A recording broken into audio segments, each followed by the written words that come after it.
শিখি একাডেমিতে তোমাদের সবাইকে স্বাগতম। এই ভিডিওতে এখন আমরা ষষ্ঠ শ্রেণীর ডিজিটাল প্রযুক্তি বইয়ের পঞ্চম অধ্যায়ে বন্ধুর সাথে ভ্রমণ পরিকল্পনা এই অধ্যায়টির সেশন 3-এর কাজগুলোর সমাধান দেখব। এখানে এই সেশনটির বিষয়বস্তু হলো কার ধাপ কত বেশি। গত সেশনে আমাদের বিদ্যালয়ে আসার কাজগুলো আমরা ধাপ অনুযায়ী প্রবাহচিত্র ব্যবহার করে লিখেছিলাম। এবারে আমরা দেখব বিদ্যালয়ে আসার কাজটিতে কার ধাপ কত বেশি।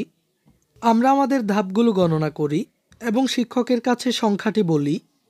সবার বলা শেষ হলে আমরা খেয়াল করব বিদ্যালয়ে আসায় একটি কাজের জন্য অনেকে অনেক ধাপ বলেছে, আবার কেউ কেউ খুব কম ধাপ বলেছে, ঠিক আমাদের প্রথম সেশনের খেলার মতো। তারপর নিচের ঘরে ধাপের সর্বোচ্চ ও সর্বনিম্ন সংখ্যা লিখি। তার মানে এখানে আমাদের কাজটি হলো আমাদের ক্লাসের সকল শিক্ষার্থীদের মধ্যে বিদ্যালয়ে আসার প্রবাহচিত্র তৈরিতে যার সবচাইতে বেশি সংখ্যক ধাপ লেগেছে আমাদেরকে এই অংশে সেই সর্বোচ্চ সংখ্যাটি লিখতে হবে। আর বিদ্যালয়ে আসার প্রবাহচিত্র তৈরি করতে যার সবচাইতে কম সংখ্যক ধাপ লেগেছে আমরা সেই সর্বনিম্ন সংখ্যাটি এখানে লিখব। এরপর আমাদের পরবর্তী কাজটি হচ্ছে যে শিক্ষার্থীর সবচেয়ে বেশি ধাপ সংখ্যা লেগেছে তার কাছে জানতে চাওয়া যে সে কি কি ধাপ লিখেছিল এবং তা নিচের ঘরে লিখে নেওয়া। অর্থাৎ যে শিক্ষার্থী সবচাইতে বেশি সংখ্যক ধাপ ব্যবহার করে বিদ্যালয়ে আসার প্রবাহচিত্রটি তৈরি করেছে তার তৈরি করা প্রবাহচিত্রের ধাপগুলো আমাদেরকে এখানে লিখে নিতে হবে। তো চলো আমরা এই সম্পূর্ণ কাজটির নমুনা সমাধানটি দেখে নিই।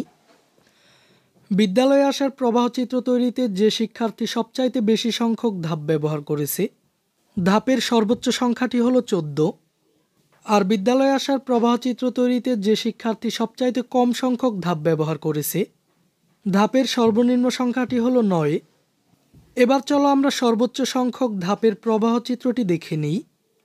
সবচেয়ে বেশি ধাপ সংখ্যা যার লেগেছে তার বিদ্যালয়ে আসার ধাপসমূহের প্রবাহচিত্র।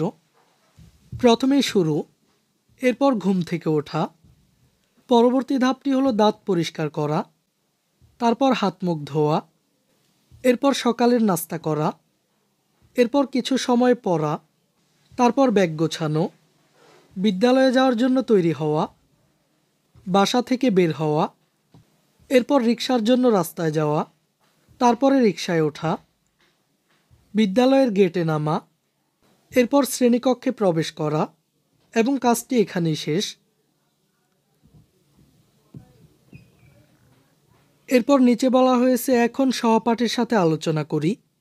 উপরে যে ধাপগুলো লেখা হয়েছে তার কোন ধাপগুলো না থাকলেও বিদ্যালয়ে আসা যায় ওই ধাপগুলোর পাশে উপরের ঘরে ক্রস চিহ্ন দেই, কারণ আমাদের ভ্রমণ পরিকল্পনার সময় মাথায় রাখতে হবে অতিরিক্ত কাজ দিয়ে আমরা ভ্রমণ যাত্রার পরিকল্পনা করলে আমাদেরই সময় নষ্ট হবে, যা আমাদের ভ্রমণের আনন্দ নষ্ট করে দিতে পারে।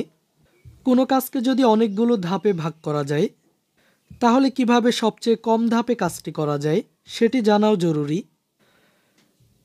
তার মানে হচ্ছে উপরের ছকে আমরা যে প্রবাহ চিত্রটি লিখেছি বিদ্যালয়ে আসার এই প্রবাহ চিত্রতে যেসব ধাপগুলো না হলেও চলতো সেসব ধাপগুলোর পাশে আমাদেরকে ক্রস চিহ্ন দিতে হবে। তো চলো আমরা এই কাজটিও দেখে নিই। এখানে দাঁত পরিষ্কার করা, এই ধাপটি লিখলে নিচের এই ধাপটি না লিখলেও চলে, তাই আমরা এই ধাপটির পাশে ক্রস চিহ্ন দিব। এরপর ব্যাগ গোছানো, কারণ বিদ্যালয়ে যাওয়ার জন্য তৈরি হওয়ার সময় কিন্তু আমরা অবশ্যই ব্যাগ গোছাই, তাই এই ধাপটি না লিখলেও চলবে। এরপর বাসা থেকে বের হওয়া, তো আমরা চাইলে এই প্রবাহচিত্র থেকে এই 3টি ধাপ বাদ দিতে পারি। এই ক্লাসে এই পর্যন্তই। পরবর্তী ক্লাসে আমরা এই বাড়ির কাজটি নিয়ে আলোচনা করব।